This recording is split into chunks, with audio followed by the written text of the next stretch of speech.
వీక్షకులందరికీ నమస్కారం.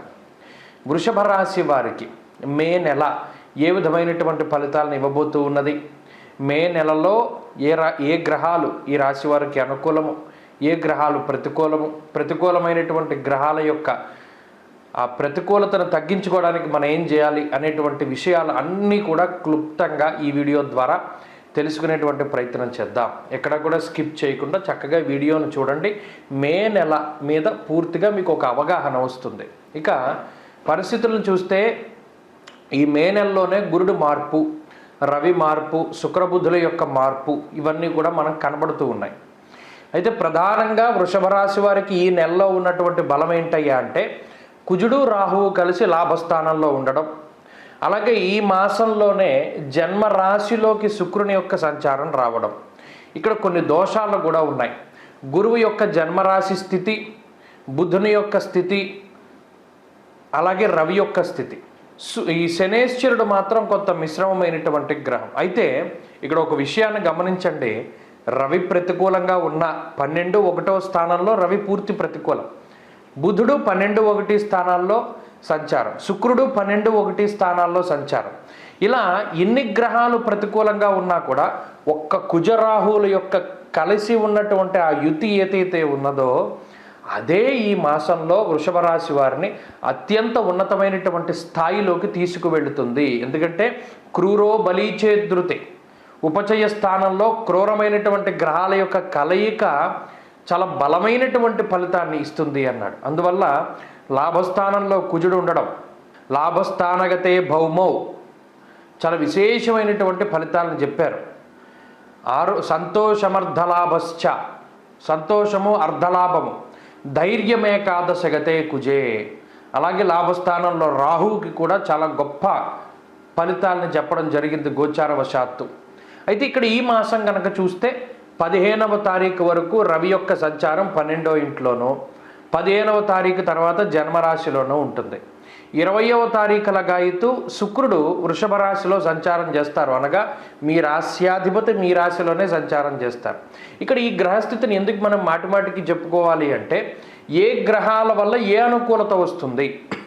కుజుడు రాహువు 12వ స్థానంలో ఉండడం వల్ల చాలా గొప్ప ఆలోచనలు కలుగుతాయి. మరీ ముఖ్యంగా భూ సంబంధమైనటువంటి లావాదేవీలు, గత కొద్ది కాలంగా ఏదైనా వంశపారంపర్యంగా వస్తున్నటువంటి ఆస్తుపాస్తుల్లో తగాదాలున్నా, లేదా మీరు కొత్తగా ఏదైనా ఇల్లు కట్టుకోవాలి, స్థలం కొనుక్కోవాలి అనేటువంటి ఆలోచనలో ఉన్నా, ఇలా భూ సంబంధమైనటువంటి లావాదేవీలు కానీ, లేదా ఈ ఇల్లుకి సంబంధించినటువంటి విషయాలు ఏవైతే ఆగిపోయి ఇబ్బంది పెడుతూ ఉన్నాయో అవన్నీ కూడా ముందుకు వెళ్ళడానికి అవకాశం ఉంటుంది. ఇక లాభస్థానంలో ఈ కుజరాహువులు కలిసి ఉండడం వల్ల గతంలో నష్టపోయినటువంటి ధనాన్ని, ద్రవ్యాన్ని, అవకాశాలని తిరిగి సంపాదించుకునేటువంటి ప్రయత్నం చేస్తారు. మంచిగా నష్టపోయినటువంటి ద్రవ్యం తిరిగి సంప్రాప్తం అవుతుంది కూడాను. అలాగే ధనలాభము, ఆరోగ్య లాభము, అర్ధలాభము, యశస్సు అనగా కీర్తి ప్రతిష్టలు, పదవీ యోగానికి కూడా కుజరాహువులు కలిసి ఉండడం అన్నది అదృష్టం. మరింతే కాకుండా వృషభ రాశి వారు ఎవరైతే విదేశీయానం చేయదలిచి ఉన్నారో ఆ విదేశీయానానికి ఉండేటువంటి ప్రతిబంధకమైనటువంటి దోషాదులన్నీ కూడా తొలగిపోయి వారు చక్కగా విదేశీయానం చేయగలగడం లాంటి విషయాలు కూడా ఈ మే నెలలో వృషభ రాశి వారికి చూడొచ్చు. మరి మిగతా గ్రహాల తాలూకు ప్రతికూలతలను దృష్టిలో పెట్టుకున్నప్పుడు స్వస్థాన నాశనం చేయవ బంధురోగో ధనక్షయం దేహార్తి చిత్త సంతాప అన్నది శాస్త్రం. అనగా 12-1 స్థానాల్లో రవి, బుధ, శుక్ర గ్రహాలు ఈ 3, అలాగే గురుడు జన్మరాశిలో సంచారం చేస్తూ ఉన్నారు. కాబట్టి అక్కడ వృషభ రాశిలోనే గురుగ్రహం, బుధగ్రహం, శుక్రగ్రహం, రవిగ్రహం, చంద్రగ్రహం వెలసి పంచగ్రహ కూటమి కూడా పడుతూ ఉన్నది. అందువల్ల ఏంటి అంటే ఇది శరీరం మీద కొంత బర్డెన్ అవుతుంది, అనగా కొంత మానసికమైనటువంటి ఒత్తిడి ఉంటుంది. ఇక్కడ ఒక విషయం గుర్తుపెట్టుకోండి, ఆర్థికంగా ఏ విధమైనటువంటి సమస్యలు లేవు. ఆర్థికంగా ఇబ్బందులు ఏమున్నా ఆ యుతి తొలగజేస్తుంది. అలాగే ఆరోగ్యపరమైన సమస్యల నుండైనా బయటపడేస్తారు. కానీ ఇక్కడ కొన్ని అనుభవించవలసి వస్తుంది. అదే ఇది ఈ పంచగ్రహ కూటమి ఎప్పుడైతే వృషభ రాశిలోనే పడుతుందో శారీరక శ్రమ మాత్రం కొంత అధికంగా ఉంటుంది. అనగా ప్రతి చిన్న పనిని కూడా మీకు మీరుగానే చేసుకోవలసినటువంటి పరిస్థితులు ఏర్పడతాయి. ఎవ్వరి మీద కూడా ఆధారపడి ముందుకు వెళ్ళవలసినటువంటి పరిస్థితులు అయితే కాదు. సొంతంగా మీ ప్రయత్నపూర్వకంగా మీరే చేసుకోవాలి ప్రతి పని. అలాగే మరీ ముఖ్యంగా శరీరం కొంత అలసటికి లోనవుతూ ఉంటుంది. అలాగే ఎండ వేడిమి, ఈ తీవ్రమైనటువంటి వడగాల్పుల వల్ల ఆరోగ్యం దెబ్బతినేటువంటిది, ఎండ దెబ్బ తగిలేటువంటి పరిస్థితులు కూడా వృషభ రాశి వారిలో కొంత ఎక్కువగా కనబడుతూ ఉన్నాయి. కాబట్టి వారు మాత్రం చాలా జాగ్రత్తగా ఉండాలి. బాడీ డీహైడ్రేట్ అవ్వడం కానీ, లేకపోతే ఎండ దెబ్బ తగులుతూ ఉండడం వల్ల కానీ కొంత ఆరోగ్యపరమైనటువంటి ఇబ్బందులు, అలాగే శరీరంలో వేడి పెరుగుతూ ఉంటుంది, దాని ప్రకారంగా కూడా కొంత జాగ్రత్తగా ఉండాలి.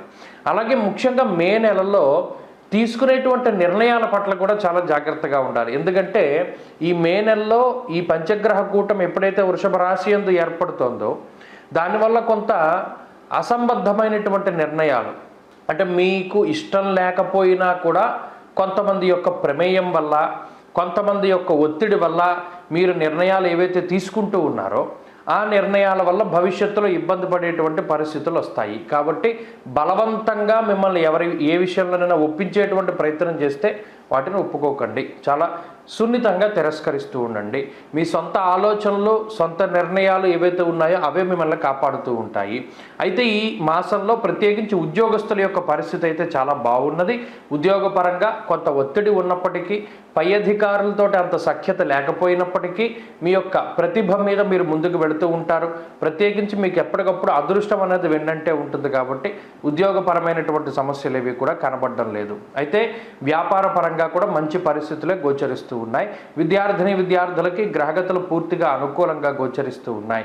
స్త్రీలకి కూడా ఈ గ్రహస్థితి చాలా సానుకూలంగా ఉండబోతూ ఉన్నది. ప్రత్యేకించి వృషభ రాశి వారు మే నెలలో ఏదైనా పరిహారం చేసుకుంటే, మరీ ముఖ్యంగా జన్మరాశి యందే ఉన్నటువంటి గ్రహాల కోసమని ప్రత్యేకించి దక్షిణామూర్తి యొక్క స్తోత్రాన్ని గనక ఆరాధన చేస్తూ, సిద్ధమంగళ స్తోత్రాన్ని పారాయణ చేస్తూ ప్రతిరోజు గనక ఈ 2 స్తోత్రాలను కానీ లేదా గురుపాదుకా స్తోత్రాన్ని కానీ ప్రత్యేకించి పారాయణ చేయడం అనేటువంటిది చాలా మంచిది. లేదండి మా వల్ల అవుదాం అనుకున్నప్పుడు గురువారం నాడు దక్షిణామూర్తి యొక్క విగ్రహం దగ్గర దీపారాధన చేసి దక్షిణామూర్తి స్తోత్రాన్ని పారాయణ చెయ్యాలి. లేదా దత్తాత్రేయ స్వామి వారి యొక్క ఆలయానికి వెళ్ళి దీపారాధన చేసి సిద్ధమంగళ స్తోత్రాన్ని పారాయణ చెయ్యాలి. ఇలా చేసినట్టయితే వృషభ రాశి వారు మే నెలలో మంచి ఫలితాలను పొందగలుగుతారు. ప్రత్యేకించి ఆదిత్య హృదయ స్తోత్ర పారాయణ కూడా ప్రతిరోజు మంచి ఫలితాలను ఇస్తుంది, ఆరోగ్యాన్ని ప్రసాదిస్తుంది. స్వస్తి.